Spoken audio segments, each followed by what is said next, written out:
Selamat pagi para sahabatku, saudaraku seiman dalam Kristus. Salam sukacita untuk kita semua. Marilah kita siapkan hati dan pikiran kita untuk mendengarkan firman Tuhan.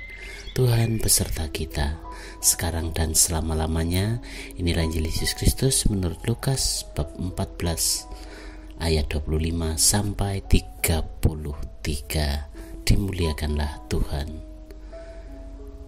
Pada suatu kali, banyak orang berduyun-duyun mengikuti Yesus dalam perjalanannya. Sambil berpaling, ia berkata kepada mereka, "Jikalau seorang datang kepadaku dan ia tidak membenci bapaknya, ibunya, istrinya, anak-anaknya, saudara-saudaranya laki-laki atau perempuan, bahkan nyawanya sendiri, ia tidak dapat menjadi muridku. Barang siapa tidak memikul salibnya dan mengikuti aku, ia tidak dapat menjadi muridku.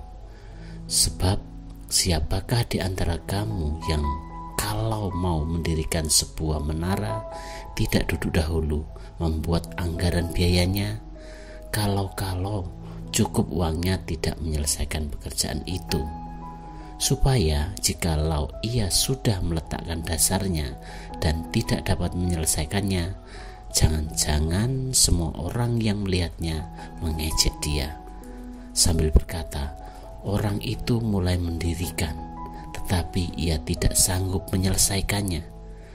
Atau raja manakah yang kalau mau pergi berperang melawan raja lain tidak duduk dahulu untuk mempertimbangkan apakah dengan 10.000 orang ia sanggup menghadapi lawan yang mendatanginya dengan 20.000 orang?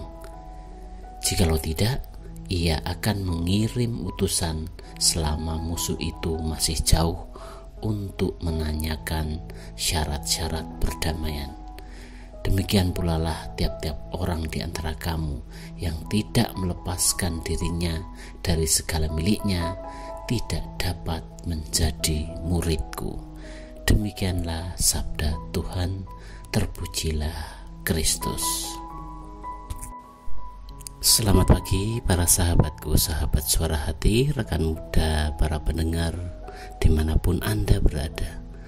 Melalui bacaan Injil hari ini, di mana dikatakan salah satu ayatnya, "Jikalau seorang tidak datang kepadaku dan tidak membenci bapaknya, ibunya, istrinya, anak-anaknya, saudara-saudaranya laki-laki atau perempuan, bahkan nyawanya sendiri, ia tidak dapat menjadi muridku."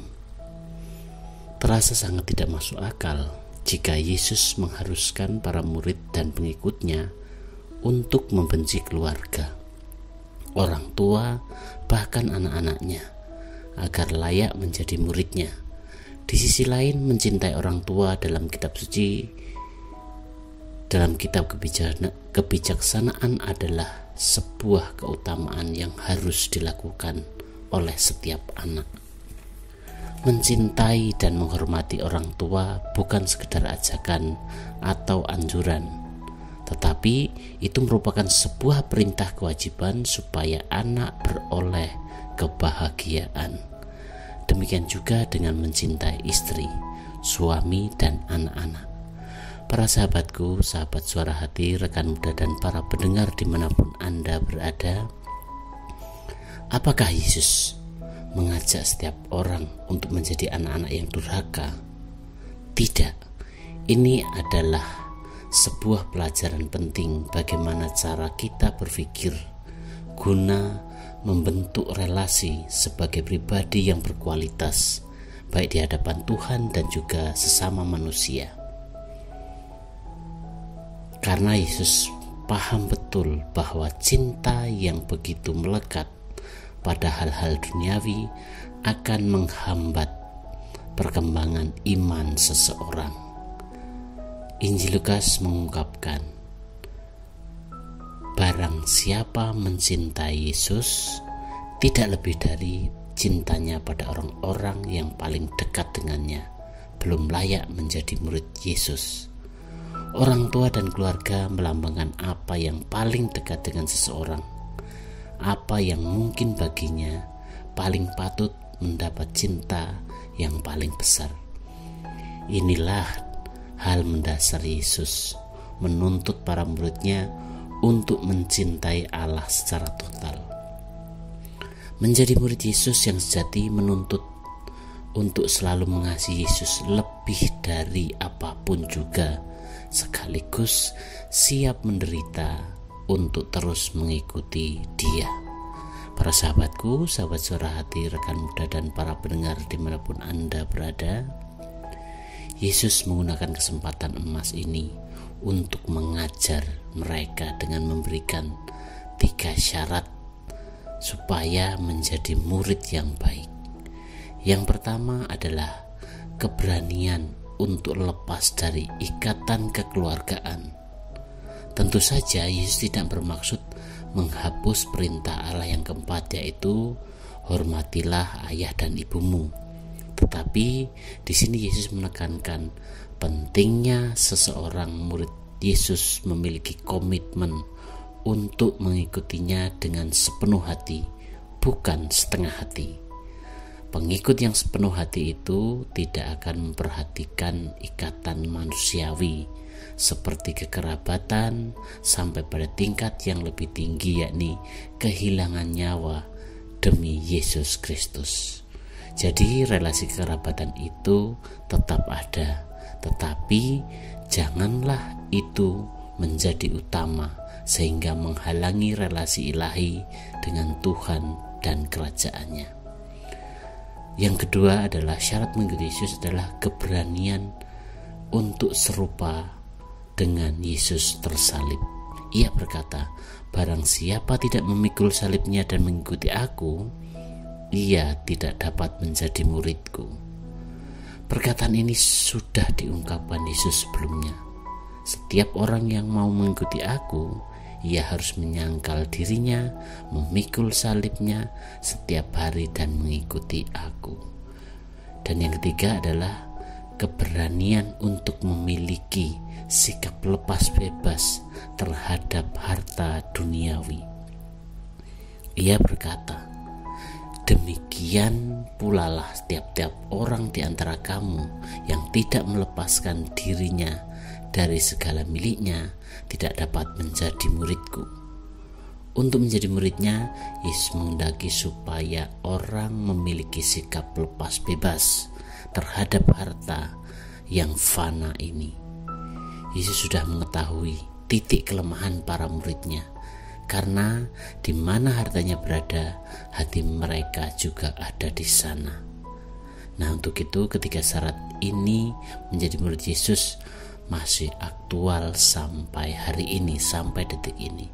Para sahabatku, sahabat suara hati, rekan muda dan para pendengar dimanapun Anda berada, bagi kita saat ini ketika syarat ini menjadi murid masih tetap aktual, masih tetap menantang kita semua.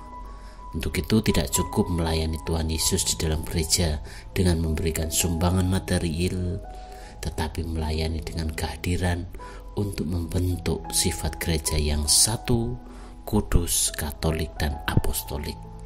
Murid yang setia memikul salib seperti Yesus sendiri demi kebahagiaan dan keselamatan banyak orang. Jangan mengeluh kalau salibmu berat, karena salib Yesus lebih berat dari yang kita pikul sekarang ini. Murid yang setia tidak terikat pada harta duniawi, tetapi masih banyak orang yang membenarkan dirinya untuk tetap bekerja, mencari uang, sehingga tidak ada waktu untuk Tuhan. Hidup sebagai pengikut Kristus berarti apa yang dihayati dan dikehendaki Yesus haruslah kita ikuti dengan sepenuh hati. Inilah makna terdalam mengikuti Yesus. Demikianlah permenungan kita pada hari ini, dan marilah kita akhiri dengan doa.